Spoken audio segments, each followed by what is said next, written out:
you know the expression, you can't get something for nothing. It's folk wisdom. It's good worldly wisdom. I just recently went to my 50th high school reunion. I'll give you a minute to do the math.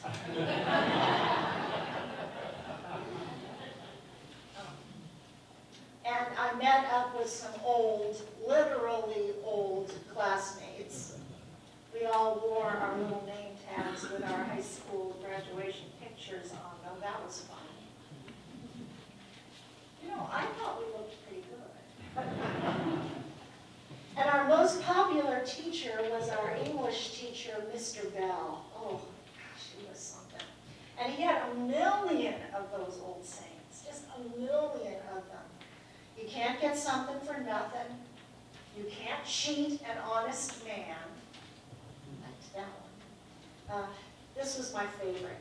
Say what you mean what you say. It's zot, zot, not flicker, flicker. You can't be a little bit pregnant.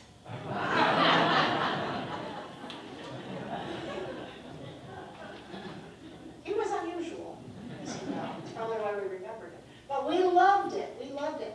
However, like all those folksy sayings, there's some truth to them, right? But they aren't always, shall we say, gospel. There's a great story about getting something for nothing. It's called Stone Soup. Anybody know this story? Did you read it to your kids? Stone Soup. This should remind you of it. You'll hear more about it in a bit. I'll be away from this in a minute, Jim. You don't have to change it. Let me just grab one of these here. Stone Soup. Stone Soup. Some soldiers come into a village near the end of the day, and they're tired. But more than that, more than just tired, they're hungry. They have nothing, no money, nothing to trade for food or lodging. And when the villagers see them coming into the village, they're afraid. Fear, that's always our big enemy. And they see these three hungry soldiers. They have a little, but really just a little. They don't want to lose what little they have. So they go around and they hide everything they have. And then they pretend to look as if they have nothing. And they stand around looking hungry. The villagers do. They look as though they're starving themselves and haven't eaten in a long, long time. Now, the soldiers are wise to the ways of poor villagers.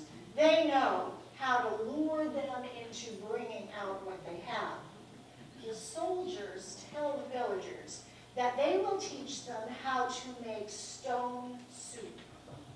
Soup out of stones. And the villagers believe them. The villagers think that they will now get something for nothing, right? Yeah. And that makes their fear dissipate. It disarms their defenses completely. So, one ingredient at a time. The soldiers say, you know, this soup is very good, but it would be better if we just had some carrots. Some carrots. It would be better if we just had some onions. It would be better if we just had some cabbage. It would be better if we just had some potatoes, some meat, some salt, some pepper, and one ingredient at a time. The villagers have gone and uncovered everything they had and put it in the pot, and pretty soon they have the ingredients for a regular soup. The villagers have been tricked into sharing what they had with one another and creating a meal that would feed them for days, all of them, for days. A meal that none of them could have made by themselves, but they could make together if only they would have shared what they had. And now, even though the stones meant nothing for the flavor of the soup, or the richness of the sauce, or the flavorings and the spices, the stones meant nothing. The stones had given the villagers courage to contribute what they already had. It's a shame, really, isn't it? How long had those villagers been having strange, inadequate, peculiar meals alone, with only a few things each of them had? And how easy would it have been for them to share what they had with one another? But they didn't even consider it until these strangers came in and tricked them into believing they could get something for nothing. Our lesson today from Thessalonians gives us instructions for living lives as Christians. And it seems like a long list of do's. Be at peace among yourselves. Encourage the faint-hearted. Help the weak. Be patient with all. One of my favorites, never repay evil for evil. Evil's a big, ugly word, but Scripture doesn't mean like setting off a bomb in someone's yard. It can just be a nasty word, or rolling your eyes, or things like that. That's all evil means. Always seek to do good. Rejoice always. There's a challenge. Pray without ceasing. These sound so simple, they're not. But that's our challenge. Those are our marching orders. Give thanks in all circumstances. Greet brothers and sisters with a holy kiss. How about just a big smile? How about get that grumpy expression off your face? How about just look glad to see one another when we see one another? Isn't that a joyous thing? That's a nice thing to see.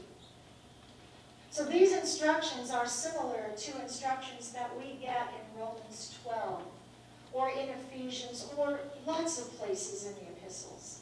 They take Jesus' commandment to heart, to love our neighbor as we love ourselves. It makes it clear, that general commandment, puts it into clear, specific actions. If we doubt or don't understand what it means to love neighbor, those are specific things on what it means to love neighbor. Oh yes, I love my neighbor, but you don't understand. He did this and that and the other thing, and therefore, no, I'm sorry. To love neighbor means never repay evil for evil, always seek to do good, greet one another with a holy kiss. That's what it means, even if that's not what you think you want to do. Being a Christian is a tough call. If there are any questions as to what it means to love neighbor, passages like this take the mystery out of it. To relate it to the story, the villagers' actions, as normal and understandable as they are, do not demonstrate Christian behavior. The story doesn't say that it's about Christianity. But there is no hospitality in that village. Their first instinct is not to welcome, not to greet with a holy kiss, not to feed, not to offer a cup of cold water. It's to be afraid, to hide their possessions, and if possible, to give no hospitality whatsoever. That's their intention. If they could make those soldiers go away, they would. And if this were a biblical story instead of a children's book, And by the way, the story of Sodom and Gomorrah is not about homosexuality, it's about hospitality. You want to know why those cities are blown up? It's about hospitality. Come to a Bible study sometime, I'll tell you all about that. If this were a biblical story instead of a children's book, there would have been a moral and ethical consequence to those villagers' ungenerous behavior. But alas, we have to supply those for ourselves. Always remembering to keep basic theology in the forefront, there is the great commandment. You know it. If you feel moved to say it, you can love the Lord your God with all your heart, with all your mind, with all your strength. And the second part is to love your neighbor as yourself. Exactly right. We love God because God loved us first.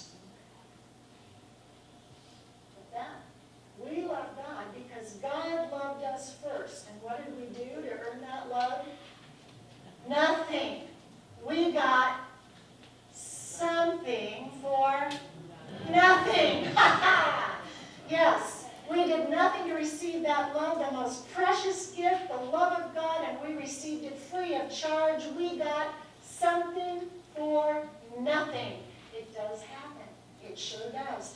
And then, in response, in grateful response for that most precious gift, we're supposed to love one another, free of charge. Free of charge. In the same way God loves us, we offer that gift, free of charge, something for nothing. We call it hospitality. Hospitality, but what it really is grace. It's grace. When we live in community with one another in the way God has shown us, we gladly offer one another free gifts, gifts of grace, forgiveness, love, hospitality, without counting the cost. Christians feel blessed to give something for nothing because we know what it feels like to receive something for nothing. Amen?